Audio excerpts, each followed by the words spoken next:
আসসালামু আলাইকুম। আশা করছি সকলে ভালো আছেন। আজকে আরো একটি ঘটনা নিয়ে আপনাদের মাঝে হাজির হলাম। আজকের এই ঘটনাটি আমাকে পাঠিয়েছেন মোহাম্মদ শফিকুল ইসলাম ভাই। উনি যে ঘটনাটি পাঠিয়েছেন এই ঘটনাটি ঘটেছে ওনার নানি এবং নানার সাথে। আর এই ঘটনাটির সময়কাল 1978 সাল। যাই হোক, এই শফিকুল ভাইয়ের নানার নাম ছিল মোহাম্মদ হাশেম। নানা পেশায় একজন কৃষক ছিলেন। উনি মূলত পানের বড়ো করতেন। নানা এই পানের বরজ থেকে পান ভেঙে দূরে হাটে নিয়ে বিক্রি করতেন। তো ওনাদের গ্রামের কাছেই একটি হাট বসতো। ওই হাটটাকে স্থানীয় ভাষায় কালীগঞ্জের হাট বলে। এই নানার গ্রাম থেকে হাটে যাওয়ার পথে দাতুগ্রাম নামে একটি গ্রাম পড়ে। আর ওই গ্রামে ছিল বেশ কিছু ভয়ঙ্কর জায়গা, যেমন কবরস্থান, ভয়ানক বাঁশঝাড়, তারপরে শ্মশান, এরকম কিছু জায়গা পড়তো। আর এটা ওই হাটে যাওয়ার পথেই পড়তো। আর এই জায়গাগুলোতে নাকি বিভিন্ন সময় বিভিন্ন রকমের ভয়ঙ্কর ঘটনা ঘটতো। তো নানা হাটে যেতেন মূলত বিকাল বেলা, কারণ ওই বিকাল দিকেই হাটটা জমতো। দেখা গেছে গ্রামের মানুষজন ওনারা তো সারাদিন কৃষিকাজে ব্যস্ত থাকেন। এরপরে বিকালের আগে বেশিরভাগ মানুষই ফ্রি হয়ে তারপরে এই যে যে বাজার থাকে, বাজারে চায়ের দোকানগুলো থাকে, এইখানে গিয়ে আড্ডা চাট দেন। দেখা গেছে রাত্র 8টা-9টা পর্যন্ত। আর দেখা যায় পানের যে বাজার বা পানের যে কাস্টমার এগুলা সন্ধ্যার পরেই বেশি পাওয়া যায়। সেই কারণে নানা ধীরে সুস্থেই বিকাল দিকে রওনা দিতেন। সন্ধ্যার পরে নানা ওই পানের সমস্ত কাস্টমার ধরতেন। এখানে একটা কথা বলে রাখি, তখনকার সময় কিন্তু এরকম ভ্যান, রিক্সা বা আধুনিক যেই যানবাহন এগুলা কিন্তু পাওয়া যেত না। মানুষ দূর দূরান্তের পথ হেঁটে হেঁটেই পাড়ি দিতেন। আর যদি নৌকার পথ হতো তাহলে ওই নৌকায় চড়ে যেতেন। আর দেখা গেছে অনেক দূর দূরান্তে যেতে হলে তখন ওই গরুর গাড়ি, মহিষের গাড়ি এইগুলা ব্যবহার হতো। যাই হোক, যেদিন ঘটনাটি ঘটে ওই দিন নানার পান ভাঙা শেষ করে পান গুছাতে গুছাতে অনেক দেরি হয়ে যায়। তো নানা সন্ধ্যার দিকে ওই পান সমস্ত গুছিয়ে একটা পাত্রতে করে মাথায় করে গ্রামের মেঠু পথ ধরে হাঁটতে হাঁটতে সেই হাটের দিকে বা বাজারের দিকে রওনা দেন। তার হাতে ছিল ওই জামানার একটি টর্চ লাইট, আর ওই জামানায় ছাল আর ব্যাগ পাওয়া যেত বাজার করার জন্য, ওই রকমের একটি ব্যাগ। যাই হোক, নানা স্বাভাবিকভাবেই হাটে গিয়ে পৌঁছান। আর হাটে গিয়ে দেখেন ওই দিন পানের বাজার খুবই ভালো। ওই দিন নানা মোটামুটি ভালো দামও পান। এরপরে নানা সমস্ত পান বিক্রি শেষ হলে নানা যান ওই ঘরের বাজার করতে। নানা ঘরের বাজার টাজার সমস্ত কিছু শেষ করে ওই মাছের বাজার ওইখানে গিয়ে দেখেন যে ওইখানে টুকটাক মাছ নিয়ে বসে আছে। তো নানা কাছে গিয়ে দেখেন ওইখানে বড় এক জোড়া ইলিশ মাছ নিয়ে বসে আছে। নানার মাছ দুইটা খুব ভালো লাগে। আর ওই দিন যেহেতু পানের ভালো দাম পেয়েছিলেন, নানার কাছেও টাকা ছিল বেশি, নানা কি করেন ওই এক জোড়া ইলিশ মাছ কিনে ফেলেন। তো যথারীতি বাজার শেষ করে নানা চায়ের দোকানে গিয়ে কিছুটা সময় আড্ডা চাট দেন। আড্ডা চাট দিতে দিতে কিছুটা রাত হয়ে যায়। দেখা গেছে বাজারের অধিকাংশ লোকই যে যার বাড়িতে চলে গেছে। আর এরই মধ্যে কিছু কিছু দোকানপাটও বন্ধ হয়ে গেছে। নানা তখন বাড়ির উদ্দেশ্যে রওনা করলেন। আর নানাকে যেতে হবে ওই রাতু গ্রামের ওইখান দিয়ে। আর নানার যাত্রা পথে ওই ভয়ানক স্থানগুলো পড়ে। শুরুতেই পড়ে ওই ভয়ঙ্কর বাঁশঝাড়টা। নানা চলতে চলতে একটা সময় ওই বাঁশঝাড়ের কাছেও চলে আসেন। আর বাঁশঝাড়ের এই কাছে এসে উনি দেখতে পান যে দুটি বড় আকৃতির বাঁশ এই রাস্তার মাঝে আড়াআড়ি ভাবে পড়ে আছে। নানা এই বিষয়টা দেখে বুঝে ফেলেন। নানা তো জানতেন যে এই বাঁশের মধ্যে যদি পা রাখে বা এই বাঁশ ডিঙ্গিয়ে ওপারে যাওয়ার চেষ্টা করে তাহলেই এই বাঁশগুলা সপাত করে সোজা হয়ে যাবে। আর তখন ভয়ঙ্কর একটা বিপদ ঘটবে। এই কথা তো নানা জানাই ছিল। নানা তখন উনি কি করেন, ওনার পকেট থেকে বিড়ির প্যাকেট বের করে উনি একটা বিড়ি জ্বালান। কারণ উনি জানেন যে বিড়ির আগুনে কোনো জিন বা ভূত কাছে আসতে পারে না। নানা যখনই বিড়ি জ্বালানোর উদ্দেশ্যে ওই ম্যাচ বক্স থেকে একটা ম্যাচের কাঠি জ্বালান, তখনই চটচট শব্দ হয়ে ওই বাঁশগুলা সোজা হয়ে যায়। বাঁশ দুইটা যখন সোজা হয়ে গেল তখন নানা হাঁটা শুরু করলেন। হাঁটতে হাঁটতে ওই বাঁশঝাড়টাও পার হয়ে গেল, কোনো সমস্যা হলো না। এতক্ষণে নানার বিড়িটাও শেষ হয়ে গেছে। নানার বিড়িটা শেষ হওয়ার কিছুক্ষণের পরেই নানা দেখতে পান যে বড় আকৃতির একটা বিড়াল।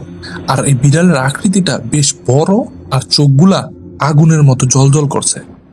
বিড়ালের চোখ কিন্তু রাতের বেলা এমনিতেই জ্বলজ্বল করে, কিন্তু সেটা কিন্তু লাল রঙের জ্বলজ্বল করে না।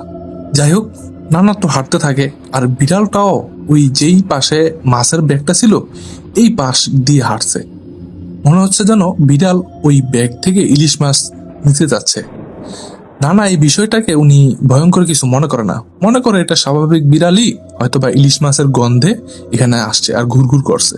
এরপরে নানা বিড়ালটাকে ধমক ধমক দেন, আর নানার ধমক খেয়ে বিড়ালটি মনে হলো পাশ কাটিয়ে চলে গেল।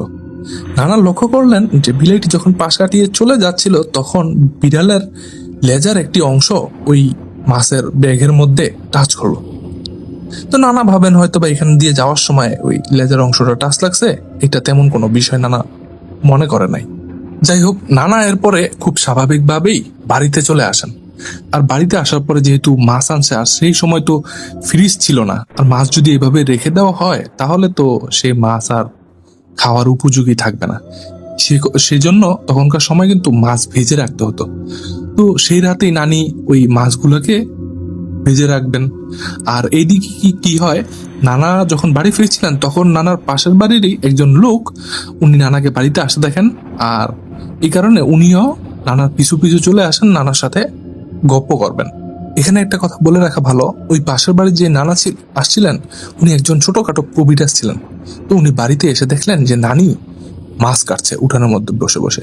তখন ওই নানা এই নানার উদ্দেশ্যে বললেন, কিরে হাসেম, এই রাতের বেলা মাছ আনছস? তুই শুধরাবি না রে, মনে হয় তুই কোনো একটা বিপদ ঘটাই ছাড়বি। এই হাসেম নানা তখন ওই কবিরাজ নানার উদ্দেশ্যে বলে, আর এসব কিছু না, কত মানুষই তো রাতের বেলা মাছ আনে, সবসময় কি এসব ঘটনা ঘটে নাকি? এই কথা বলে নানা ওই কবিরাজকে বলে উঠলেন, বা ওই কবিরাজ তো ওনার বন্ধু স্বরূপ ছিল, ওনাকে বলে উঠলেন, তুই যেহেতু এসে পড়েছিস আজকে কিন্তু ভাত না খেয়ে আর যাবি না, ইলিশ মাছ ভাজা দিয়ে দুইজনে মিলে গরম গরম ভাত খাবো একসাথে। এদিকে নানু কিন্তু এই ইলিশ মাছ পরিষ্কার করে ধুয়ে টুয়ে রান্নাঘরে চলে গেছেন এটাকে ভালো করে ভাজতে। তো রান্নাঘরে নানি ইলিশ মাছ ভাজছেন, আর এই নানা দুইজন ওনারা উঠানের মাঝেই পিড়িতে বসে আড্ডা দিচ্ছেন। তো নানি ইলিশ মাছ ভাজার এক পর্যায়ে উনি চিন্তা করলেন, দেখি তো মাছটা ঠিকঠাক মতন ভাজা হলো নাকি। এই চিন্তা করে উনি ইলিশ মাছের ওই টুকরার একটা ছোট্ট অংশ ভেঙে উনি মুখে দিয়েছেন। এই নানির রান্নার প্রক্রিয়াটা কিন্তু আবার ওই নানা দুইজন লক্ষ্য করছিলেন, কারণ তারা তো ওই রান্নাঘরের পাশেই বসে আড্ডা দিচ্ছিলেন। আবার একটু পর পর নানিকেও জিজ্ঞেস করছিলেন, কি গো কতটুক হয়েছে নাকি, হইলে দাও দু এক পিস খেয়ে দেখি। তো নানি কিন্তু এতক্ষণ ওনার কথার জবাব দিচ্ছিলেন, কিন্তু ওই মাছের পিসটা খাওয়ার পরে নানা লক্ষ্য করলেন নানি আর তার কোনো কথার জবাব দিচ্ছে না। তো কথার উত্তর না পেয়ে নানা চিন্তা করলেন, কি ব্যাপার, উত্তর দিচ্ছে না কে, কথার রাগটাগ করলো নাকি। এরই মাঝে ওই রান্নাঘর থেকে এক রকমের খুটুনাটুর শব্দ হচ্ছিল। এই কারণে নানা একটু ভালো করে ওই নানির দিকে তাকালেন।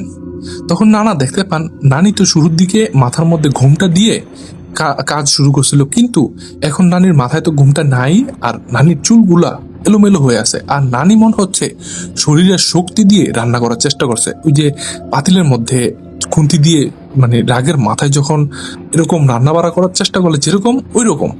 এইটা কিন্তু ওই কবিরাজ আর এই হাসেম নানা দুইজনই দেখছেন। তখন ওই কবিরাজ নানা বলে ওঠেন, হাসেম, কতবার বলেছি রাতের বেলা মাছ না আনতে, আজকে তো মনে হইতেছে কোনো একটা বিপদ হয়েই গেছে।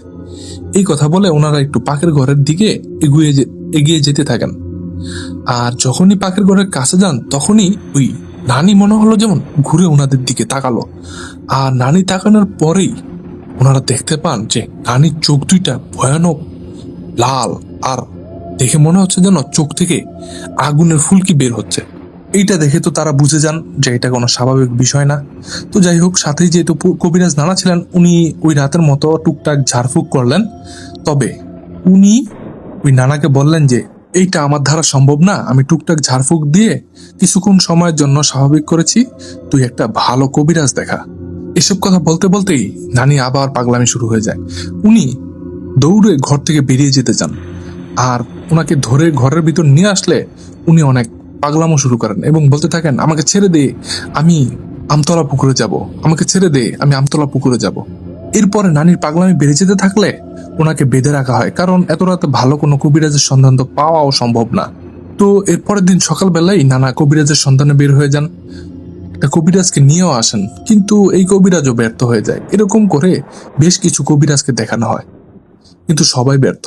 এই ঘটনার ঠিক 3 দিন পরে উনি একটা কবিরাজের সন্ধান পান ওনার গ্রাম থেকে প্রায় 4-5 গ্রাম দূরে। ওই কবিরাজের নাম ছিল হেকমত কবিরাজ। তো নানা গিয়ে সেই হেকমত কবিরাজকে নিয়ে আসেন এবং হেকমত কবিরাজ বাড়িতে এসে বলেন, এইটারে ছাড়াতে তো অনেক কষ্ট করতে হইব রে, তারপরও আমি দেখতেছি কি করা যায়। এই কথা বলে কবিরাজ তার তদবির শুরু করেন। বেশ কিছুক্ষণ পরে ওই জিনটা এসে নানির শরীরে হাজির হয়। জিনটা হাজির হওয়ার পরে বলে যে, তুমি একে ছেড়ে চলে যাও, এর শরীর ছেড়ে চলে যাও। জিনটি শুরুর দিকে যেতে রাজি হচ্ছিল না। পরে কবিরাজ ভালো করে বোঝানোর পরে জিনটি এক পর্যায়ে রাজি হয়, তবে একটা শর্ত দেয়। শর্ত হলো, এই জিনটাকে 3টা বড় বড় ইলিশ মাছ দিতে হবে, আর এই 3টা ইলিশ মাছের পেটের মধ্যে ডিম ভর্তি থাকতে হবে। আর এই ইলিশ মাছ 3টা সেই আমতলা পুকুরে নিয়ে রেখে আসার কথা বলে। এই কথা শুনে নানা তখন সাথে সাথেই রাজি হয়ে যায়। আর নানা রাজি হয়ে যাওয়ার পরে ওই জিনটা নানির শরীর ছেড়ে চলে যায়। এরপরে নানা বাজার থেকে 3টা বড় বড় ডিমওয়ালা ইলিশ কিনে সেই রাতে ওই আমতলা পুকুরের কাছে নিয়ে রেখে আসে। এরপর থেকে নানি সুস্থ হয়ে যান, আর নানির সাথে আর এই ঘটনা আর কখনো ঘটেনি। আর ওই কবিরাজ বলেছিলেন, ওই রাতে, যেই রাতে নানা ইলিশ মাছ নিয়ে আসছিলেন, সেই রাতে বিড়ালটা লেজার কিছুটা স্পর্শ ওই ব্যাগের মধ্যে লাগে। মূলত এই স্পর্শের মাধ্যমেই ওই শয়তান মাছকেকু পিচাসটা ওই ইলিশ মাছের মধ্যে এই বাড়িতে চলে আসে আর নানির উপরে শোয়ার হয়। এটাই ছিল ঘটনা। আশা করব ঘটনাটা আপনাদের কাছে ভালো লেগেছে, এবং ঘটনাটি যদি ভালো লেগে থাকে অবশ্যই ঘটনাটিতে একটি লাইক দিয়ে দিবেন এবং আমার চ্যানেলটিকে সাবস্ক্রাইব করে দিবেন। আর বেল আইকনটি চেপে দিতে পারেন, কারণ নিয়মিত নতুন নতুন ঘটনাগুলো আপনারা পেয়ে যেতে পারবেন। আর আপনাদের সাথেও যদি এমন কোনো ঘটনা ঘটে থাকে, অথবা আপনাদের জানাশোনা এমন ভৌতিক কাহিনী থেকে থাকে, তাহলে আমাকে লিখে অথবা রেকর্ড করে ঘটনা পাঠাতে পারেন। ঘটনা পাঠানোর ঠিকানা bhutfmbd035@gmail.com এই ইমেল ঠিকানায়, অথবা আমাদের হোয়াটসঅ্যাপ নাম্বারে। আমাদের হোয়াটসঅ্যাপ নাম্বারটি নিচে ডেসক্রিপশনে দিয়ে দেওয়া আছে, চাইলে সেখান থেকে আপনারা কালেকশন করতে পারেন। তো প্রিয় লিসেনার, আমাদের একটা ফেসবুক গ্রুপও আছে, আপনারা চাইলে সেই গ্রুপে জয়েন হতে পারেন এবং আমাদের চ্যানেলের ঘটনাগুলো কেমন লাগছে সেই কথা লিখে জানাতে পারেন। আর আপনারা কি রিলেটেড বা কেমন ঘটনা শুনতে চান সেই কথাও আপনারা জানাতে পারেন। তো আপনারা সবাই ফেসবুক গ্রুপে অ্যাড হয়ে যান। আর আজকের মতো এই পর্যন্তই ছিল, বিদায় নিচ্ছি। সকলেই ভালো থাকবেন, নিরাপদে থাকবেন, আর হ্যাঁ, ভূত এফএম বিডির সাথেই থাকবেন। আল্লাহ হাফেজ।